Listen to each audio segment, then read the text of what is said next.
Hello there and welcome along to Upping the Ante, our Ante Post Cheltenham preview tipping show in association with 188bet.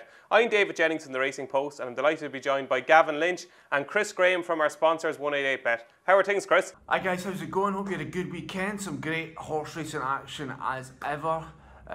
You guys want to know about some of our big festival liabilities this year and indeed last year, so let me reveal all over the next 15 minutes. Indeed we will, Chris. Now Gavin, it's been quite an informative last week, especially perhaps the last 4 or 5 days, and starting off at Gorham Park last Thursday, Tayestas meeting always throws up plenty of clues, if maybe not in the main race, but maybe in an earlier race. Yes. Presenting Percy was the one that was on everybody's lips after Thursday. Pat Kelly probably confused people by running him over hurdles, but he won very, very easy. Davy Russell, he was very impressive. And the talk is Philip Reynolds said afterwards that he's probably going for the RSA. There always seems to be method to Pat Kelly's madness, doesn't there? Well, he's after having a winner at Cheltenham the last 2 years, so you can't doubt him at the moment anyway. Yeah, probably one of the shrewdest trainers in the game. Very rarely talks to journalists, which probably puts him up in my estimations anyway. And he's done a great job of presenting Percy. He has. Like, you have to remember that he's already won the Porterstown off 145 over 3 mile 5, so he definitely stays. He currently has a rating over fences of 157. Might Bite only had a rating of 161 after the RSA last year, so he's more or less there with his rating already. So. And just to recall, which one of us was it that tipped him at a double-figure price for the RSA chase? It wasn't me anyway. It was me, yes. If you listened to the show earlier on, I think it was week 2 or 3, I tipped up presenting Percy for the RSA at a double-figure price. We'll come to that later in the show. But self-praise is no praise, Gavin. So praise me there, will you? I will, well done. 7-2 is actually probably a fair enough price. It's not... Really? Yeah, I think 7-2 is very fair. Okay. I'm happy with my 14-1, but anyway. And moving on to Cheltenham on Saturday, they call it Trials Day. Yes. Did it live up to expectations? Yeah, I thought there was 5 horses worth a mention. Apple Shakira just keeps doing what Apple Shakira does. She wins at odds on in small fields and she wins well. It'll be interesting to see on the Friday of Cheltenham if the form is good enough, but she's definitely entitled to be favourite. Is she the best juvenile we've seen so far this season? You'd have to say yes, but next Sunday in Leopardstown is going to tell a tale on that one. There's 4 good horses in that race, so we'll know more maybe next Monday. Okay. Also on Saturday in Cheltenham, Mr. Whittaker won a handicap very nicely off 129, travelled well. He's done the form of Hell's Kitchen from Kempton, the World of Good. I like Hell's Kitchen possibly. Definitely Red obviously won the Cotswold Chase. He did it well. He needs soft ground, doesn't he? Yeah, he's no chance in the Gold Cup. Frodon won well, but again the ground was very, very poor in Cheltenham. Santini was a horse that I liked. It may not go to Cheltenham. Nicky Henderson said that it might come a year too soon, but he's 2 from 2, and Nicky said he's crying out for good ground, so he's definitely a horse to follow. Is he going to Cheltenham this year? Probably not. Okay. But he looks... you know that this is a Cheltenham anti-post tipping show? Yeah, but he just... if he does happen to show up, if they change their mind, he's definitely a horse for the shortlist for the Bartlett. Yeah, he's got loads of ability. And moving on to Sunday, we probably didn't learn as much, perhaps, at Naas, but there was a couple of interesting performances. I suppose Ballyward will end up in a Bartlett. He'd be a big price for that, maybe. Kind of like him. Yeah, I kind of like him. He stays going, doesn't he? He's like you with the football. Jury Duty, Moulin Avant for the 4 miler. Maybe that was a funny race. They went too fast. Destin de Jonc was a horse that caught my eye. He finished 3rd. He might end up in a handicap at Cheltenham. And then back to Saturday, Justin Fairyhouse. Kemboy could be an interesting one. He may not get into the Close Brothers. He will probably be rated more than 145, but he's a decent horse. How Paul stayed on at the last was unbelievable. Amazing. See the pictures? I didn't see them yet. Oh, no. Unbelievable. Like, it was a remarkable piece of jockeyship, but the horse kept going and set a pretty decent pace in those conditions as well. Yeah, no, he's a good horse. And we haven't even mentioned the star of the show on Saturday yet. That was Lorena, but we're going to wait till the end of the show to talk about Lorena. And it was a big weekend in Ireland last weekend, but it's a huge weekend in Ireland this weekend. The inaugural Dublin Racing Festival. Yes. Now, I know, Gavin, we love Cheltenham. We adore it. We do. But you have to love this. You know, it looks amazing. It looks 2 How fantastic would you describe days. I would say it's a feast of racing, Dave. Really? A splurge. Right. A binge, a spree. Oh, yeah, it's all of the above. It's all of the above. Yes. Like, when you think about it on Saturday, first 3 races is possibly Sam Crow, second race York Hill and Min, third race Footpad and Petit Mouchoir. That's like the Tuesday at Cheltenham. You know, it's fantastic 2 days racing. Can't wait. And from a punting point of view, that's why you're here. That's why you're paid the big bucks. Give our viewers some bets. Maybe at this stage, potential value for the Dublin Racing Festival. If I had to pick maybe 3, Total Recall at around 2 to 1 for the handicap hurdle over 3 miles. Okay. It's in off 125, has a chase rating of 156. So I think if that runs, it should win. Kilfenora 20 to 1 is probably, if it gets into the 2 mile 1 handicap chase, that must have a chance. It's going to maybe be £1 out of the handicap if the top weights stay in, but that might have a chance. It was an eye catcher in Navan. And the horse that I've mentioned to you a couple of times on this programme. Whoa. This is not it, is it? This is it, yeah. Now, viewers, you might recall 2 weeks ago that Gavin said that the biggest bet he will have at the Cheltenham Festival is a horse that hasn't even been mentioned yet, and it's going to run in a handicap at the Cheltenham Festival. I've been inundated with text. You've been inundated with phone calls. Everybody wants to know what's the horse, and the time has arrived. Yes, now just... It's called Off You Go. Off You Go. Yeah. Okay, explain. Explain. It had 4 runs and then it ran the handicap hurdle at Limerick at Christmas. It won off 107. It's up to 123. Now that wouldn't get close to getting in at Cheltenham. But it's now 8 to 1. Wouldn't even get him through the gates, Gavin. No, I know that. But wouldn't even get him into the town. He's due to run the Coral.ie hurdle this weekend in Leopardstown. It's off 123. Right. It gets a £1 allowance, by the way, for being a 5-year-old. But if it wins this weekend, gets maybe £10, it might get into a Martin Piper into the county.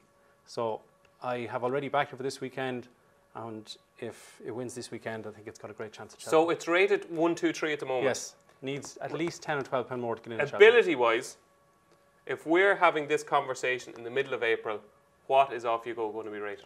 145. Really? Yep. Wow. It's a guess. There you go. Well, it's an educated guess. Off You Go is the horse that viewers have been dying to know from Gavin Lynch. He's going to win the Coral handicap hurdle on Saturday. Yeah, and if he's 8 to 1 for that, and if he wins there, he'll be a 10 to 1 shot for a race at Cheltenham. So it's a 100 to 1 shot. But anyway. Yes, we like 100 to 1 shots here. So remember the name, Off You Go. And that is running in the Coral hurdle on Saturday. I think it's Saturday this year. It's Saturday, yeah. 4:05, I think. I'm sure that price is going to be devoured at this stage. So, Gavin, if people do want to back Off You Go, there's a little bit of a... Well, a small caveat is that he's number 47 on the list at the moment. Okay. There's only going to be mid-20s in the race, so he may not get in. But just one thing, if you do back him and he's in the 5-day decks but doesn't run, you do get your money back, because if he gets balloted out, you get your money back, just for punters to be aware of that. Might be the best option, maybe, Gavin, getting your money back. Save your money. So there we go. That's Off You Go for the Coral hurdle at the Dublin Racing Festival at Leopardstown this weekend. Now, Gavin, the main reason we have you on the show, obviously, is for anti-post bets for the Cheltenham Festival. And we're going to have a look at your current list, which is really making for fascinating viewing. We've got Cause of Causes, Esport de Laine, Footpad, Cracking Smart, Undersow, Holographics, Scoater, Fountains Windfall, and Tiger Roll. Most importantly, they're all still alive. Yes, that's a start. Secondly, they're all on course for the races that you've tipped them for. Yes. And thirdly, they're all shorter in the market at the moment, so it's a good list. Yeah, one thing to point out this weekend is that Holographic is going in one of the best bumpers I'd say we've seen in a long time in Leopardstown. You're going to have Rapid Escape, Holographic, Felis Deji, Rhinestone, Brace Yourself, Black Bow, Carefully Selected, Manel Encore. I'm just saying, if it gets beat in Leopardstown, don't give up, because I think the race in Leopardstown could even be better than the Cheltenham bumper. Okay. Okay, so you're getting your excuses in yeah, early. Yeah, exactly. If Holographic is beaten, don't give up. At Leopardstown, don't give up. Cheltenham is still to come.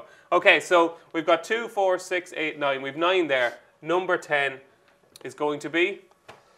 She's as big a certainty, perhaps, as Footpad. I'd say she'll go off a similar price as Lorena. Wow. She won, obviously, on Saturday. Talk us through this here. Yeah, she had 2 runs in France as a 4-year-old. The reason why that's noteworthy is that she's a very, very big mare. So to have those 2 runs last year is good, but she probably just wasn't filled out. She's had 2 runs for Willie. She won in Tremor, a very, a minor race. But then on Saturday in Fairyhouse to win by 15 lengths against 10 previous winners, that was an amazing performance. Her jumping is good. She did make 1 or 2 mistakes. The 5th last, she was a bit slow. She was fine in Tremor. Now don't forget, she had to switch from easy fix hurdles to the normal ones. She made a mistake at the last, but just the gears she showed. Like, Willie has won the last 2 runnings, the only 2 runnings the mare's Novice. He's won 8 of the 10 mare's hurdles as well, so he's just a fantastic man, like his father was with mares. So I think she's definitely going to go off short on the day. And at the moment with 188 bet, she's a 3 to 1 shot. And I think that's great value. 6 weeks ago, you think 3 to 1 is great? I do, yeah. Okay. I think the only danger is your horse, Maria's Benefit, but yeah, unfortunately, she did win on Saturday. She is the heart of a lion. She does. And she goes out and she does her thing. But unfortunately, ability-wise, I'm going to have to accept that I think Lorena has far more raw ability than Maria's Benefit. It'll be a fascinating race, and usually a race, it's not a race you really look forward to, but those two look the two standout performers. Yes. That's the first time in a long time she's had to really battle Maria's Benefit. So it will be interesting, but I think I'll have to admit defeat in this argument and say that Lorena has a better chance of winning the Mayor's Novice Hurdle than Maria's Benefit. Before we come on to my selection, we're going to go to Chris Graham from our sponsors 188Bet, because we want to find out all about where the money has been going at this year's Cheltenham Festival. So Chris, the first question to you is, who is currently the biggest anti-post loser for 188Bet at Cheltenham? In terms of biggest anti-post loser for the festival this year at the moment, it is definitely Footpad in the Racing Post Arco. We laid 8-1 about this horse back in mid-December. Chunks of bets on at that price. Clipped them to 7-1, but still people getting involved with that price. A big bet struck on him at 7-1 on Christmas Eve before that impressive win on Boxing Day, of course. And the guy who had that big bet on at 7-1 on Christmas Eve backed him for the Champion Hurdle last year at 25-1. So he's obviously a massive fan of Footpad. I think we'll learn a lot more about this horse on Sunday in the brilliantly named Frank Ward Solicitors Irish Arco. That guy sponsors this race every year, doesn't he? Because of course Petit Mouchoir is supposed to be running in this race, and of course Petit Mouchoir finished first above ahead of Footpad in the Champion Hurdle last year.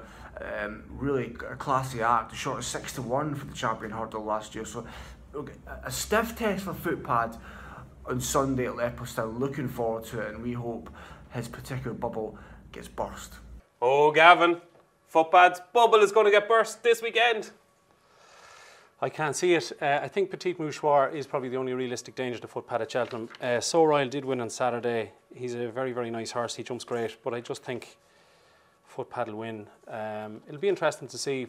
Petit Mouchoir will make the run, you'd imagine, and will come on for the run. It hasn't run in a fair while, so that'll be a good race the weekend. But it's Footpad for you? It's Footpad for me, yeah. Definitely. So there you go, Chris. There's no bubbles being burst at Leopardstown this weekend. So the second question to you is, which favourite at the Cheltenham Festival are 188Bet keenest to take on? Well, we're keen to take on Samcro in the Ballymore Properties Hurdle on day 2 of the festival. There's a bit of an on the blind side fan club here at 188Bet HQ. He won one of our sponsored races back at the start of the season, and a lot of the people in the company kind of fell in love with the horse that day. And for the guys in the trading office and myself, it seems that there's too big a gap in the prices here. Samcro is 74 on the blind side at 6-1. On that basis, Samcro for us is just far too short. You know, he's got a great profile, Samcro. You know, he's trained by the heir to the Irish trainers crowd. He's got a sexy name. He's unbeaten. He's just ripe for being put in at a really short price. He's Irish trained, of course, as well. You know, he ticks every box for a horse that will be a short price at the festival. And of course, if he wins again this weekend, that price will only get shorter. But like I said, the reality is he's a very short price. He's missed his last 2 intended races. I think he was supposed to win it before Christmas and then against Next Destination at the start of January. These didn't take place. And none of the horses he beat in his last race have won since. A short-priced Irish favourite in a novice hurdle at the Cheltenham Festival. Remember Dungweb, guys? Oh, God, you had to mention it. Dungweb. My God, I'm still having nightmares. Yeah, after winning the bumper, so impressive. Yeah, Brian O'Connell. Yes. Oh, God, yes. Not a good day. Not a good day. So there we go. Samcro.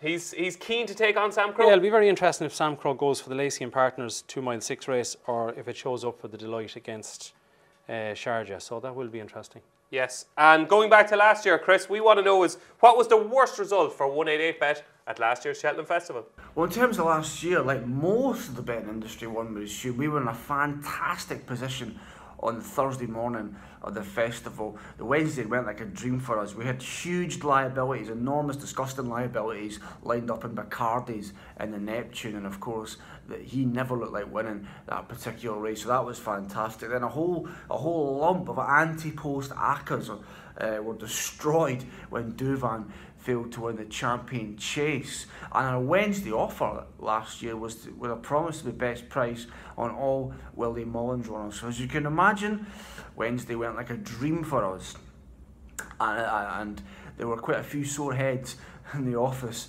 on the Thursday morning, that's for sure. But we got a bit cocky, to be honest. We got a bit cocky. We took on York Hill on the Thursday in the first race in the JLT, got a bit of a doing there, and then things just got progressively worse from there. Our big long-term position was to take on Undassault in the Ryanair. We had some big liabilities on him. We felt we had a lot of questions to answer in terms of trip, in terms of the good ground that we had at the festival, and we took a few 5-figure bets on the week for Undassault and the Ryanair. So his victory was a bit of a disaster. It was a very, very expensive day, and the low light for the festival overall for us at Undassault on the Thursday. There were a few sore heads in the office on the Friday morning, but it was nothing to do with the celebratory exuberance the night before, that's for sure. It was just doom and gloom. God, he's a lovely horse on the show, isn't he? Hope he wins again, and there's more trouble for bookies. Yeah, I love him. I just love him. He's amazing. Just love him. Yeah, he's a cracking horse, and hopefully he can do the business once again and hurt those bookies at 188bet for the Ryanair chase. Now on to my selection. I suppose my previous selections are not quite as impressive as yours, Gavin. Oh, no, they're going very well, very well. Presenting Percy 11-1 for the RSA obviously looks good. Maria's Benefit has probably struggled to beat Lorena Tully's. This is the one I love. Yeah. I think I spoke to Alan Fleming at Ferryhouse on Saturday.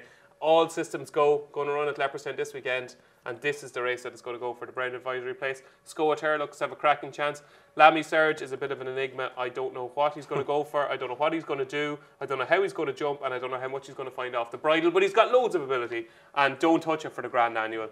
I think that certainly remains on course, and he could be running this weekend as well. Okay. So moving on to my next selection, it's actually a horse that got beaten at Naas on Sunday, would you believe? I'm going to put up Jury Duty for the National Hunt Chase, and everybody is going to be screaming at the television screens, and they're going to go, what are you doing tipping this horse for a 4-miler? He doesn't stay. He does stay. He just does nothing when he hits the front. Jack Kennedy was given a bollocking from Gordon Elliott a couple of years ago at the Punchestown Festival. For what? For hitting the front too soon. Okay. And I'm sure Robbie Power, if he could have the ride back again, it's just the way it happened. They went a million miles an hour yesterday too, didn't they? They went so quick, and then obviously the faller at the last left him in front. There's nothing he could do, but he just pricked his 2 ears. I've enough done here. I just think in the 4-miler, if you remember Chicago Grey a couple of years ago, Derek O'Connor rode the horse, waited and waited and waited, and then pounced after the last. I think it could be a similar story for Jury Duty. There is some 14-1 still available, Jury Duty, for the National Hunt Chase. He'd be a very easy horse for an amateur to ride too, wouldn't he? The way he jumps and travels. Yeah. He's just a rock-solid performer that I think he'll be bang there. He's not a certainty by any means, but I certainly think he's got a big shout at 14-1 for the National Hunt Chase. So that's it for this week's, folks. Next week we'll be talking all about the Dublin Racing Festival, and all the prices that we showed you earlier on in the show, they could look very, very different indeed next Monday. My thanks to Gavin Lynch. My thanks to Chris Graham from 188bet. I've been David Jennings from the Racing Post. Thanks for joining us.